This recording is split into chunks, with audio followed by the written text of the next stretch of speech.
Allons trouver les poules.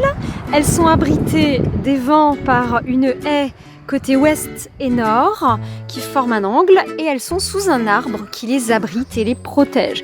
Mais comme l'arbre n'a pas encore des feuilles très vives, on a mis un filet au-dessus parce que notre problème, ce sont les oiseaux de proie qui s'attaquent en 2 minutes. Ça va très vite, ils foncent sur les poules et c'est trop tard.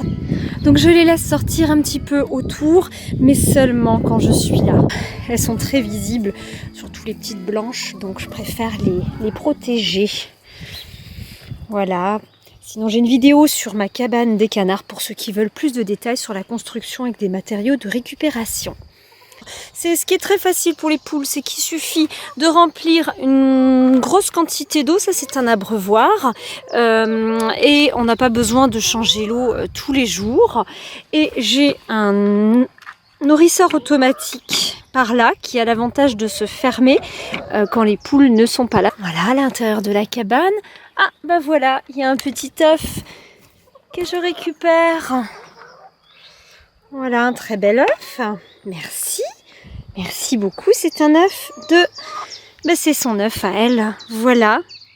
Un œuf de petite boule soie. Voilà.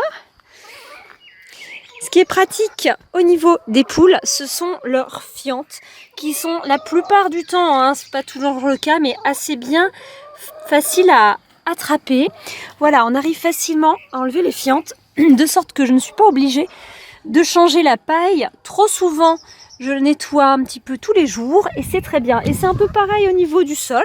Je ne suis pas non plus obligée de les changer d'endroit tout le temps. Elles ne me salissent pas trop puisque j'enlève régulièrement les plus grosses fientes. Vous voyez par exemple là, il y en a une autre qui était un petit peu plus molle et qui a séché grâce au temps très chaud qu'on a actuellement. Bien sûr, en fonction de leur régime ou de leur état intestinal, les crottes ne sont pas toujours aussi joliment maniables que celles que je vous ai montrées. Voilà par exemple une qui vient d'être faite. Donc voilà les fientes de poules, c'est important en termes de... pour savoir ce qui nous attend quand on veut embaucher des poules, des petites poulettes comme celle-là.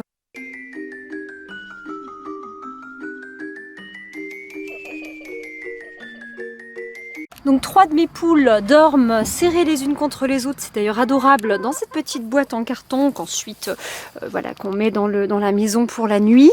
Voilà donc la récolte entre guillemets d'une nuit pour 3 petites poules.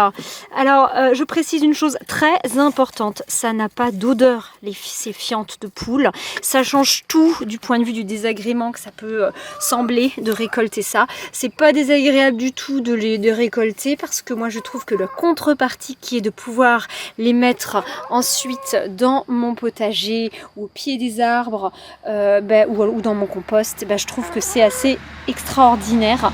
Donc ça ne me gêne pas de faire cette petite récolte.